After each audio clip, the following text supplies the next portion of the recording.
Welcome to Kyle for a While. This is your host, Kyle Willey. Today's episode is brought to you by Wave Files. There is no way we could ever get a sponsor, so it will always be Wave Files. And we're going to talk today about the greatest invention since tied tubes. I said it. Is that really an invention, though? It's great, certainly, but I don't know that it's an invention. We'll contemplate that, and we'll contemplate what I want to talk about today.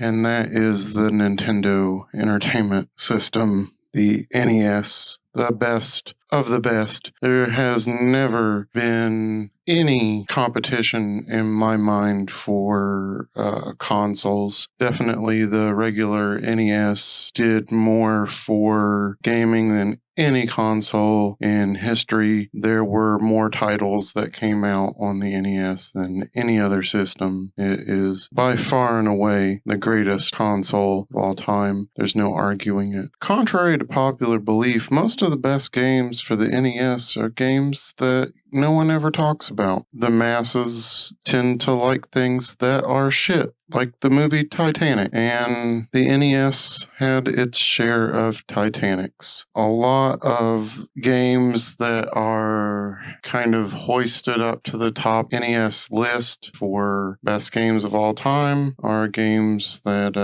I have no interest in playing ever again. They get old very quickly, boring.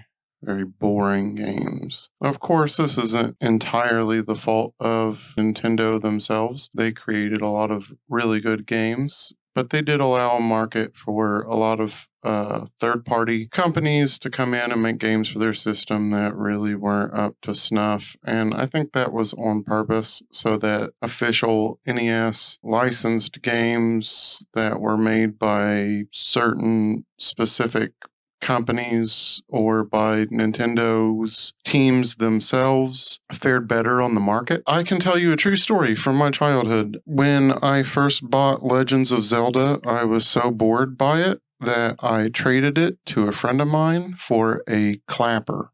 Remember those clap on, clap off a clapper? So I actually traded the game for the clapper so that I could stay up past my bedtime and watch Alfred Hitchcock Presents or any of the Nick at Night lineup. And when I'd hear my mom coming down the hall on a school night, wondering why I was up way past my bedtime, I could just tap the side of my bed and the lights would go off. Unfortunately, and the TV, because everything was plugged into the clapper. But unfortunately, one time my mom slammed my door a little bit too hard after she checked on me and it turned everything back on and I was foiled. And then I was forced to trade back the clapper for the Legends of Zelda game for the mere fact that the clapper didn't belong to the kid, it belonged to his grandmother. So yeah, I had some old lady's clapper and her grandson had my Legends of Zelda. And when I got it back, I think I traded it again because I was not interested in that game growing up. It was really boring. I'd rather play the Sid Meier classic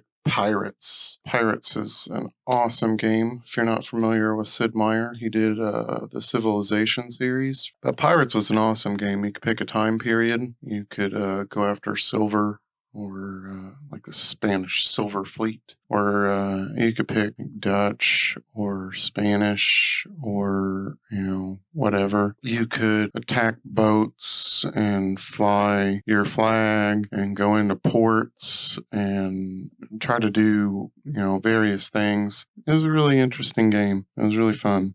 But what I really wanted to talk about when it comes to games is the bootlegs. The bootlegs. Oh, those bootlegs. Some of the tastiest titles I ever owned were bootlegs. There were a lot of bootlegs. Tetris started off as a bootleg. It was made on the black Tengen cartridges, which you will find in any Nintendo collection that you will peruse trying to buy games. RBI Baseball will show up in that list. They had official cartridges for Tetris and RBI baseball, obviously. And Tengen Tetris was different than NES Tetris. Like I said, I'll do a whole goddamn podcast on Tetris eventually. Trust me, I'll get there. There's way too much to explain. It's a fantastic 7-hour tale that I will gladly tell you when I have the time. But some companies were not as big as Tengen and kind of went underneath the radar. Some people may never have heard of games like Master Chew and the Drunkard Who. It was a platform game released in Asia for the NES. Joyvan released it in 1989, and it was published the same year by Color Dreams of North America. Color Dreams, what a company. I'll get to them in a second. We need to go a little more in depth to Master Chew and the Drunkard Who, because this game is better than Zelda. I said it. The game has 10 levels, but they're called rounds, but they're levels. In the first 7 rounds, the player must collect 8 symbols of harmony. Fancy way of saying red and white yin-yangs. They're scattered throughout the area. Some symbols are hidden and can be found shooting objects in other levels. It's been a long time since I played it. The game came out in 1989. You successfully find like 8 symbols and it'll transfer you to the boss level. After you defeat the boss, you must then find the flaming key of freedom that's hidden in the boss's room and proceed to the next round. Round 8 and 9, the player fights the boss 3 times and is awarded the key. In round 10, the player fights 2 more bosses with Shiva in the background. After defeating them, you fight Shiva. If you defeat Shiva, you win the game. It's pretty straightforward in the most unstraightforward of manners, much like the company that released this, Color Dreams. So Color Dreams is a weird fucking company. Color Dreams comes around in like 1988. They were one of the largest producers of unlicensed games for the NES. Due to pressure from Nintendo, mainly over Tengen and Tetris, Color Dreams faced a harsh reality of not being able to get retailers to stock its games. It was a Nintendo policy back then over intellectual property rights, whether someone could make a game for the console and not have Nintendo's permission because they had a lockout chip inside of the games. And the only reason that anybody ever figured out the lockout chip was because they stole it by illegally getting the patent for the lockout chip and then basically building the same chip. And they were able to find this out by some lines of code that was unnecessary that no one would have put in there in order to create the lockout chip. And this was all done to get Tetris on the Nintendo. Again, I'm sorry. I'll get to Tetris eventually. It's just not today. As much as every time I say Tetris, I want to just keep talking about fucking Tetris. Can't do it. I gotta talk about Color Dreams. Since they were one of the first companies to work around Nintendo's lockout chip, the company started producing unlicensed games, and the pressure was getting pretty intense. So Color Dreams never actually violated any laws. They just opted out of Nintendo's licensing system with the chip knockoff. And Nintendo hated it and received no revenues from any Color Dreams games, and that's probably a big reason why they hated it. Also, quality of the games and glitches and things like that. But fuck, Karnov glitched every time you played that fucking game. Game used to piss me off so goddamn bad. It's like you would just jump and run into things that weren't fucking there. What the fuck was wrong with Karnov? Way worse than anything Color Dreams ever did. So they wanted to prevent other companies from following Color Dreams and Tengen and in the weirdest turn in video game history, in 1990, Color Dreams began to ponder, what if we put out Bible-themed games? That's what these fucking kids are into, right? They love the shit out of the fucking Bible. They'd fucking go nuts if they could be Noah and stack animals on their goddamn heads and take them all to the ark. That's the best fucking idea for a game I've ever heard. Let's do a game and call it Noah's Ark, and we'll do it just like they did in Bible times. We'll stack animals on our fucking goddamn heads and take them to the ark. Because that's what really happened. The Bible told me so. There were only a few video games on any console systems that had any kind of religious parallels, but they were just kicking down fucking doors and taking names, and they said, I'm gonna beat you with my goddamn Bible, and you're gonna fucking like it. So officials at Color Dreams saw that there was a market, and for them, that meant many stores that would be most interested in retailing games would be Christian bookstores, the ones that weren't selling Contra anyway. They could get around Nintendo and not be as vulnerable. So these Christian bookstores at the time sold much more books than they do now because people used to be dumb and easily led. Believe it or not, reading a Christian book back in the 80s was like watching a reality show now. They're both fake. And they're both uninteresting. Large numbers of people don't give a fuck. And they're into it anyway. But they sold religious movies in these stores, like non-Hollywood religious movies that are so bad that when I watch them on VHS, they're actually really, really good now because they're fucking funny. They're funnier than the comedies that you see Jonah Hill in. They would sell contemporary Christian music, which we know people have always enjoyed contemporary Christian music. I can't even make that sentence with a straight face. But, oh, sorry, I'm tearing up. But these stores didn't sell video games. That's the whole fucking point. And so in order to convince these stores to sell religious games, Color Dreams changed their name to Wisdom Tree because we know that the most important thing for any Christian is wisdom.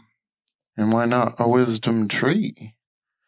And why not let said apples be picked from that tree? Apples like Bible adventures. Yes, Bible adventures. A 3-foot Bible adventure display was made to go in Christian bookstores, as well as a VHS cassette showing its own gameplay. So you can actually find a VHS of Bible Adventures gameplay. These videos were made using lines like, this game promotes Bible literacy and teaches children about the Bible while they play a fun and exciting Super Mario Brothers style game. Basically, what they were saying is it was Super Mario, not as well designed, with a shit ton more acid. And Bible quotes. Because that's what we need when we're tripping our fucking balls off. Some Bible quotes. Ultimately, the efforts proved successful. Color Dreams was able to find distribution channels for its games, was able to launch a new genre of video games, which meant that no other companies really competed with the new Wisdom Tree name. Despite producing games for NES without any official approval, Nintendo never threatened any legal action against Wisdom Tree. I'm sure they feared backlash from Christians. That's never been a thing. There's never been backlash from Christians, especially when it comes to video games. What the fuck are you talking about? And that's exactly what they were afraid of. And NES is a powerful company, but they're not as powerful as the Christian organization, I assure you that. But Wisdom Tree's titles had their Christian themes, were sold in Christian bookstores, and most games attempted to use a medium to tell Bible stories in a way that made them interesting to children who played video games.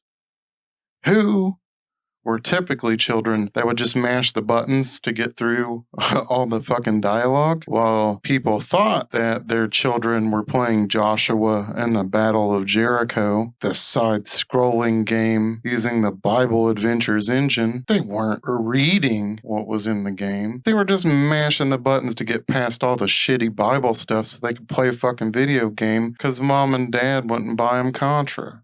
That's all it was. These games were actually really, really fun. And they actually released games that used the Crystal Mines and Exodus engines in their Bible games. They stole game engines from decent games. So it wasn't that all their games were bad. It was just that all their games were about Jesus now. And Jesus is a fucking boring topic for a video game. Actually, I take that back. If only there was a blasphemous type Jesus game, like something that would take the instrument of his death, like the cross, and use it some way. That would be terrible, wouldn't it? Oh, wait, that happened in 1984. The game Devil World came out. Let's deviate from Wisdom Tree for a second. And I haven't even went into the religious box art yet for Devil World. It's a maze video game developed and published by Nintendo. It was released for the Famicom in Japan on October 5th, and I actually had a bootleg cartridge that would play in American regions. And they did have a PAL version that came out in 2008, and that was my bootleg version, I believe. They had strict policies against religious icons in the game, and it was a side-scrolling Pac-Man-like game where you could get smashed in by the walls, and you'd pick up crosses, and they would make you invincible, and you could run through the bad guys. It was a really fucking cool maze game. Gotta love maze games. And the large winged demon that you played was simply called the devil, because how could you not play a game where you're the fucking devil? That's the greatest fucking idea. It's just, what was that meeting like? Let's have crosses for power-ups and it be like Pac-Man, only you're the fucking devil. Hey, that'll show Wisdom Tree. Devil World was designed by Shigeru Miyamoto and Takashi Tezuka and directed by Miyamoto. This is one of his first console-only games, and or was his first console-only game. I guess initially they didn't know about Pac-Man at the time, a game that Devil World highly resembles. But that's what I would say if somebody might say, give me a lawsuit or something. I would lie, especially if I'm making a game with the devil in it, because who gives a flying fuck? I'll go to some immoral places to get my video game out. Let me rip off Pac-Man, and I'll say the devil made me do it the first time. The second time I did it on my own. Some of you will get that. Back to Wisdom Tree. Wisdom Tree released a shit ton of bootleg, well, not a shit ton. Color Dreams probably released more. But between the both of them, they released quite a few. We had Baby Boomer, Captain Comic, Challenge of the Dragon, Crystal Mines, King Neptune's Adventure. That game was confusing and hard, but it had really awesome box art, and I was so glad to snag that game in the box when I found it. Master Chu and the Drunkard Who, the classic Menace Beach. You've not lived until you've played Menace Beach. Metal Fighter, Operation Secret Storm, Paradicus Conflict, Pest Terminator. Some of these names. Raid 2020, Robo Demons. I don't think I ever had Pest Terminator, honestly. I don't think I ever had that one. That may have been one of the few I was missing. Raid 2020, Robo Demons, Secret Scout in the Temple of Demise. Doesn't that just sound like an album title for a metal band that really likes Indiana Jones? Secret Scout in the Temple of Demise. Silent Assault. That's a classic. Castle of Deceit. This is the game titles just get more menacing. Galactic Crusader, Mission Cobra, Moon Ranger, and Taggin' Dragon. Taggin' Dragon was fun. I don't care what anybody says. I like Taggin' Dragon. So here's your Wisdom Tree, your Bible games, the creme de la creme, the games that even if you're an atheist, you'll enjoy to this day. We had Bible Adventures, Bible Buffet, which, in my opinion, is the most accurate depiction ever. It mixes Bibles and buffets, two things that Christians fucking love and can't get enough of. They always go to the buffet after they read their Bibles on Sunday morning. Bible Buffet, the most accurate Bible game of all time. Exodus, Joshua, King of Kings, great title here, Spiritual Warfare. Reminds me of that Dead Kennedy song. Spiritual warfare, spiritual warfare, spiritual warfare, warfare, warfare. Yeah. Sunday Fun Day, which was just a knockoff of Menace Beach. And instead of like hitting people in the head with stones, I think you like threw Bibles at them or something. I don't remember. This came later. And it was the last Wisdom Tree release. And it doesn't fall on our beloved NES console, but on our second beloved console, the SNES. And it was Super 3D Noah's Ark, because you can't have Noah's Ark without 3 dimensions of it.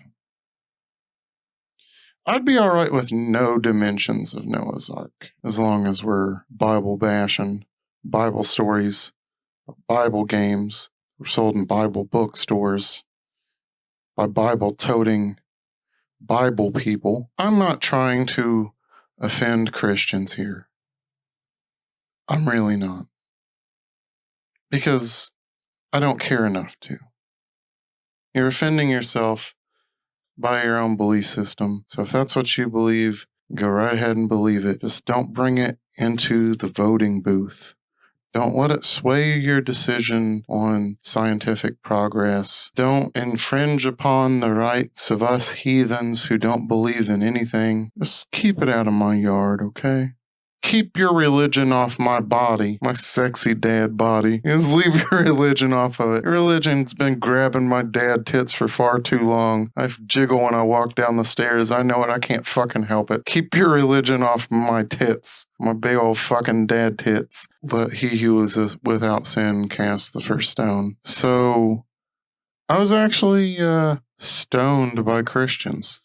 And I'm not talking with weed. That would have been way cooler. I'm talking with actual stones. Let me tell this story real quick, and then we'll get back to the good old Nintendo. So, I was dating this girl, and, she believed in God. She was, what's the word? Dumb. That was the word. And she said, hey, you know what would be a good idea? Dumb people have the best ideas. Well, why don't you go to church with me? I go and do all this stuff with you. Why don't you go to church and hang out with my youth group? I'm like, oh yeah, that's a great fucking idea. Let me go to church, because that's, something I've always wanted to do. So, reluctantly, I gave in, because, blowjobs. I went to church. I was immediately bored. And it occurred to me, and this is how bored I was that it even occurred to me, because this normally would never occur to me, is that my parents didn't know where I was. And then I thought, man, I've been getting in trouble a lot lately. Maybe I should call and let them know that I'm at church. That would really fuck with them. The last place my parents would expect me to be. And then I'd just have to grab some religious person and be like, hey, tell my parents I'm at church, would you? They don't believe me because they wouldn't have. So I got up from this boring old man's Bible lecture to go use the phone down the hall. Just give my parents a shout out. Say, hey, I'm at church. Don't worry about me. I'm not doing drugs this time. And the guy stopped me and he said, oh, sit back down. Don't turn your back on the words of Jesus. Just assuming that I wasn't buying his bullshit, which, fair assumption, I wasn't, but still, I mean, you're gonna call me out, you pompous prick? But he said, not to turn my back on the Lord. And I said, I'm not turning my back on the Lord. I'm turning my back on you so I can go in the hallway and use the phone. And they tried to touch me. I'm not a big fan of Christians touching me.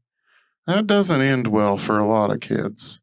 So I said, don't fucking touch me, dude. She didn't like that at all. So he tried to touch me more, because that's what you do when people tell you not to fucking touch them. Especially when you're an old-ass creepy dude. You're trying to touch a minor. That's awesome. The rest of the youth group got up in arms and was taking this old man's side because, they're used to listening to all the bullshit that he says and believing it. So I'm obviously turning my back on the Lord because I want to call my parents and tell them where I'm at. So I just said, come on to my dumb girlfriend. And I'm allowed to call her dumb because she ended up fucking some other dude, my roommate. Regardless, she was on my side. So for a moment, she wasn't being dumb and she saw the folly of her ways and said, mixing Kyle and churches is never a good idea. And so we both started to leave. So they followed us. Christians follow people, they chant things at you. What happened when we got to the parking lot is that these churches in the middle of the country, they can't afford luxuries like asphalt or blacktop. They have gravel driveways, like hillbilly yards. So they have gravel driveways, hillbilly yards. What did they decide to do? Did you guess that they were without sin and they cast the first stone? And they cast the second one, and the third one.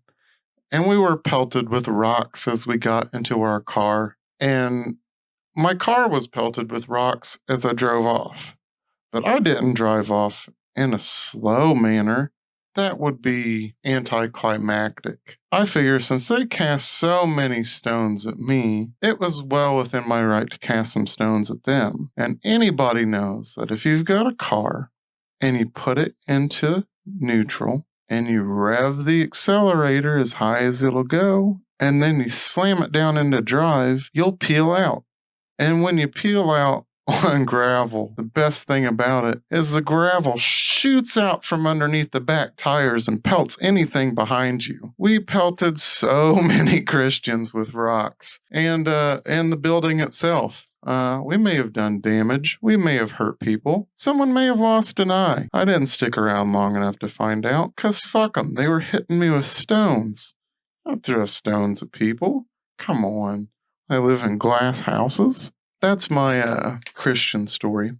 Yeah, some of these games that came out for the NES are really, really fun to play, but kind of hard to get a hold of now. They used to be a lot more affordable. People weren't collecting them as much. There were some games that were actually put out by reputable companies and were not bootlegged. Anybody ever play Princess Tomato and the Salad Kingdom?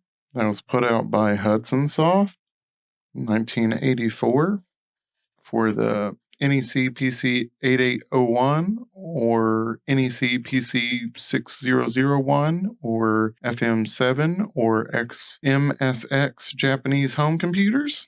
Or did you wait till 1988 till it came to the Famicom in 1991 for NES of North America? I waited till about 2004, but I still obtained a copy of it for under $100, something that's hard to do now. My copy of it went to a very cool pawn shop owner named Jerry out at Granny B's. Shout out to Granny B's in Columbus. I think he obtained most of my rare games. Princess Tomato and the Salad Kingdom is a great single-player game. I'm not making any of this up. Taking on the role of Sir Cucumber, the player is assigned by King Broccoli, now deceased, to defeat the evil Minister Pumpkin, who has kidnapped Princess Tomato. Early on, Sir Cucumber gains a sidekick, Percy the Baby Persimmon. That sounds like a boxer, who offers advice and helps throughout the quest and always refers to Sir Cucumber as boss. So let's get this right.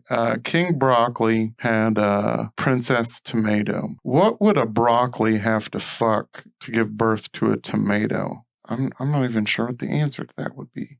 Could they fuck? They got people bodies. I imagine they have dicks. Either way, Princess Tomato in the Salad Kingdom plays similarly to a text adventure, kind of like Deja Vu or something like that. Though due to NES's lack of keyboard accessory, the commands were represented by buttons, which lined both sides of the screen, which was kind of fucking annoying. The commands are fixed and do not change during the gameplay, which consists of still screens with the exception of a few finger wars. You can play rock, paper, scissors. There's few mazes and occasional animated character such as Octoberry and Fernbirds. Players can issue commands to the game's protagonist. The only way to lose is by not being able to determine which action is required to advance or by failing to defeat endgame boss Minister Pumpkin in a game of Finger Wars. Yeah, that's a real game. game. We already talked about the Bible and the devil. There's only one place to go,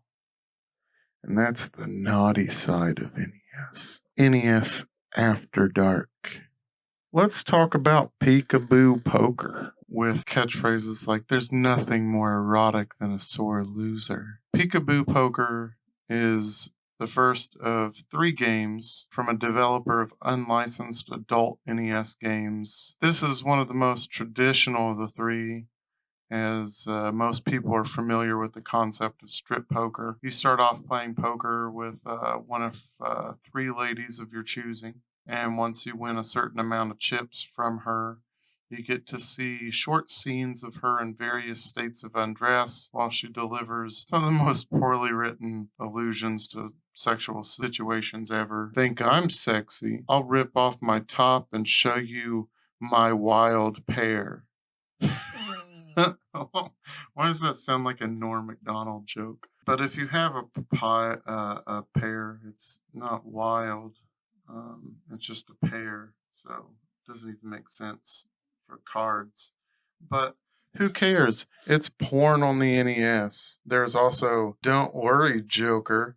Anything's wild, which was not the case according to the rules, apparently. So they lied. Feeling lucky tonight? Want to fill up my house? So then this one's a great one. I remember playing this one. I wasn't ever too much into poker.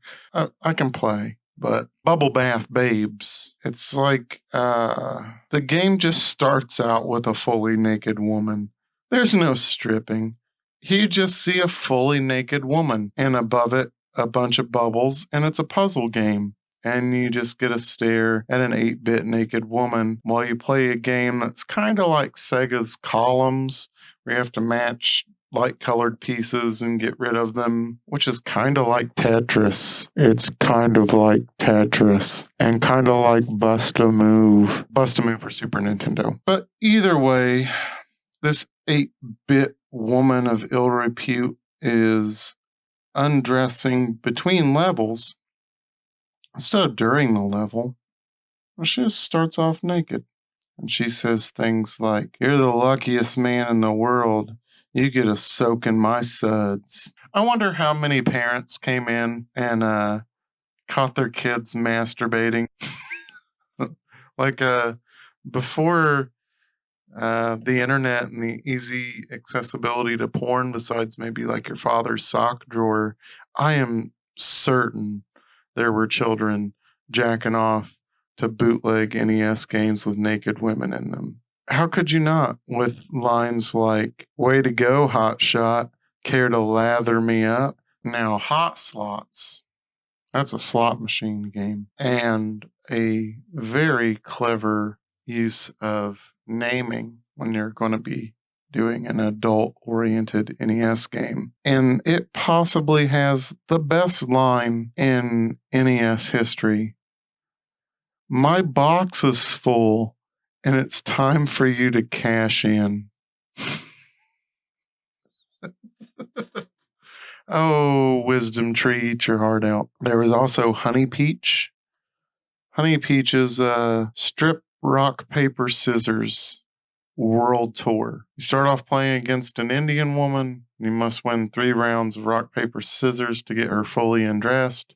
And then you move on to a Spanish lady and a Chinese lady. And the game seems to forget the around the world theme and moves to a flight attendant, a Japanese schoolgirl, and a secretary.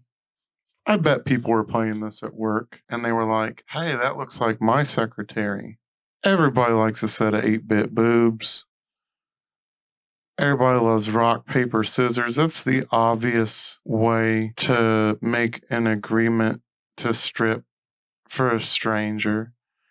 I know anytime I've ever wanted to break the ice on a first date and didn't want to just go directly for unbuttoning the blouse. I said, hey, let's play a game of rock, paper, scissors first. And I was always disappointed when her boobs weren't 8-bit. There are some lines of dialogue in here which were a little shameful.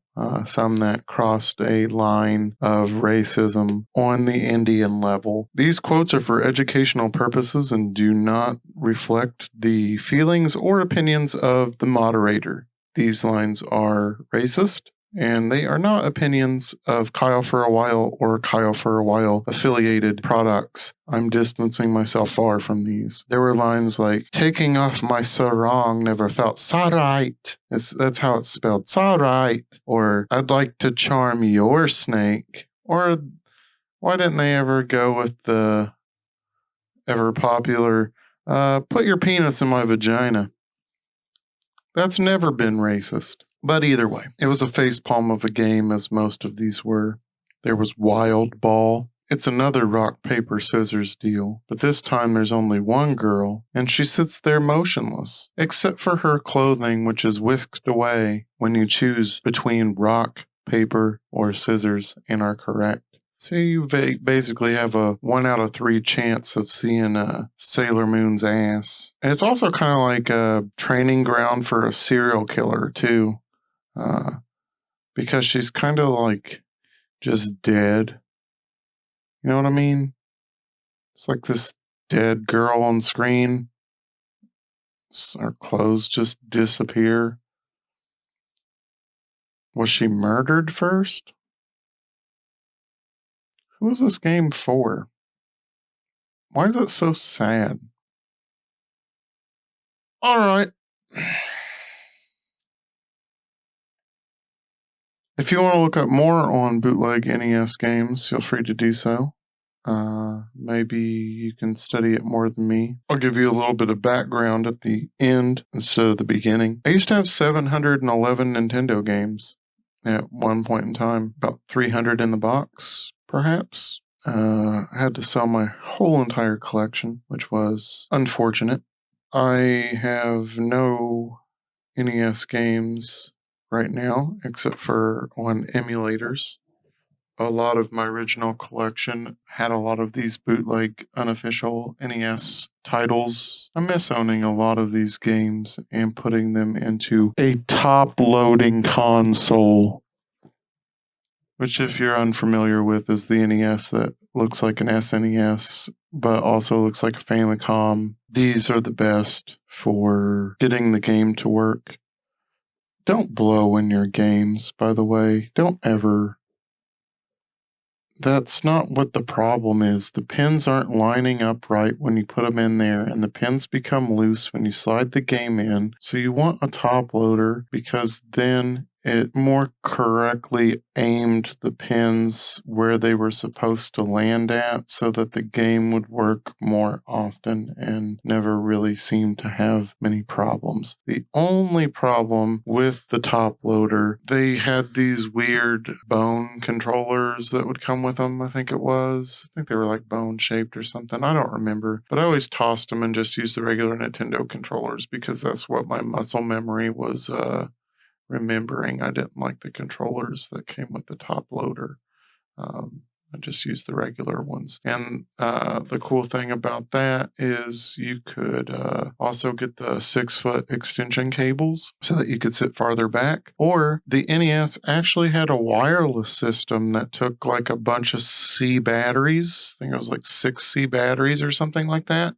And it was a wireless 4-player multi-tap that had a remote signal that would go to like a remote signal that would plug into the ports of the front of the NES. Very cool. First wireless controller system was on the NES. Most people don't know that. I had a copy I bought in the box at a Goodwill, and it worked, and it didn't have corroded batteries in it. So I didn't even have to clean up any mess or get battery acid on myself. It was a really good find for just like $5 or something like that. I've not seen one in the box since in the wild. I have seen a couple from time to time, usually overpriced. There were the Quadra games like Multi-carts. I had one multi-cart game that was 120 games. I had this penguin game in there.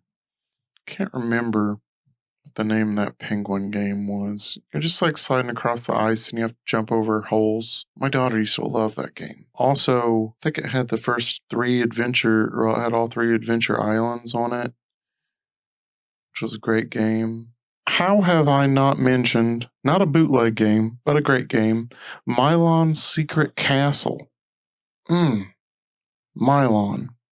Such a good game. Why is that game not more popular? Such a good game. Every bit as good as Kid Icarus or something like that. One of the worst games I've ever played, but for some reason just loved to own it. It was always in my collection. Would not ever get rid of it. Was Deadly Towers.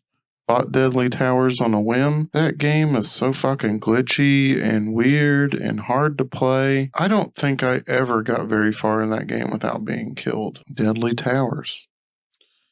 I could go on about other Nintendo games, but I think I kind of hit the point.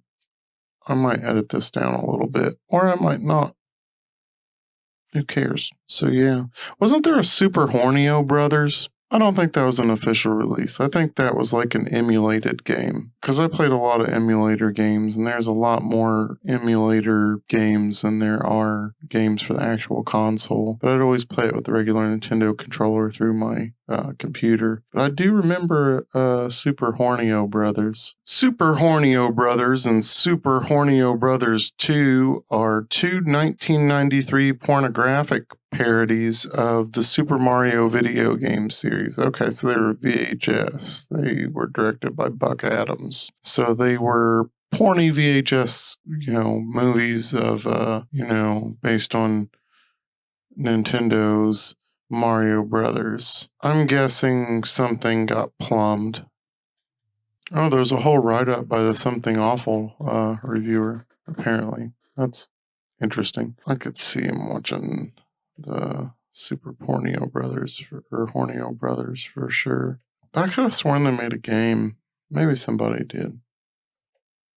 Super Horneo Brothers. Midnight Video. 1993. This has been Kyle for a while. Thanks for sticking with me. If you were religiously offended, forgive me. You have to. And keep listening. Kyle for a while. NES games, unlicensed games, fun times.